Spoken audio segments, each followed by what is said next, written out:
Over 7 decades ago, based on usually reliable wisdom, the older women in our apartment complex were convinced my pregnant mother was going to deliver a girl. However, after a long, arduous labor, guess who popped out? While I lean toward the non-binary, I have enjoyed the privilege of white maleness my whole life. I can never fully know what it means to be a woman living in a male-dominated society, but I have aspired to be an ally, and I am honored that some women see me as such. I believe that I must speak out, sing out, shout out, march, vote, do whatever I can to support women's rights. Today, as part of that, I want to share highlights from a letter written by Betsy Ingram to the Plain Dealer, Cleveland's daily newspaper. She writes, "I am not a fan of abortion, but I am much less a fan of having the most private and often heart-rending decision about my body made by a government body that has no idea what my circumstances may be." She then poses some questions for anti-abortion rights folks. How many infants born drug addicted are you willing to adopt? How many mentally and physically challenged children will you volunteer to raise? How many tax increases will you support to offer special services to children who suffer from abuse, neglect, and poverty? How many vital supplies will you donate to alleviate the deprivation of families with 2 or 3 jobs which still can't cover the bills? How many more efforts to defund Planned Parenthood, a vital service for maternal and fetal health, as well as birth control, will you endorse? How will you reconcile your pro-life views when rape victims choose suicide rather than compound the anguish of rape with 9 months of carrying the result of their attacker to term? The God of my deep faith must be grieving. That's Betsy Ingram. All of these are important questions that opponents of women's rights over their own bodies must ask themselves. They are an important part of the legitimate discussion that must take place.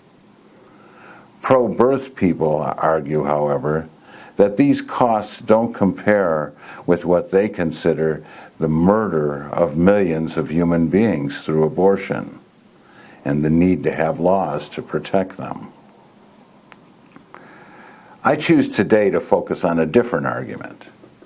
In most democratic countries around the world, no person or government entity has the right to invade the sacred space of our physical being, our bodies, unless we give them that right. It is a natural right that only the person holds.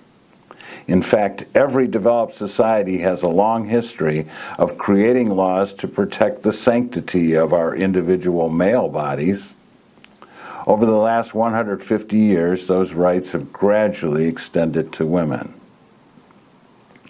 Unfortunately, at the same time, there is nothing in our life or social reality that is comparable to what pregnant women experience having another life developing within their body. Only about half of us can know that experience, and that's only for a limited number of years. It is like nothing else in human experience. The key phrase in that passage is within their body. It is an extraordinary responsibility that no one without a womb has likely ever faced when a woman finds herself living with another life, part of her yet not quite in her body. That life is totally dependent on her. It is her responsibility to determine what to do about that reality, about that life within her. It is her natural right to make decisions on what she will do with what's exclusively within her body. No one else has the responsibility or right to make a decision about her pregnancy. However we define human life, this is truly a unique situation with no parallel in reality. And frankly, it's irrelevant when we believe human life begins. To call her choice to end that life within her murder is to create a context that doesn't exist. The life within her could not, would not exist without her. To end a pregnancy is a profoundly moral decision and a profoundly personal one. Whatever the society aspires to, the society as an entity just does not have the natural right to jurisdiction over a woman's womb. It is her body, and it must be her choice. And if we care about human life, we must do what we can to protect women's reproductive rights. Under the present circumstances, that means we must demonstrate, agitate, organize, and vote.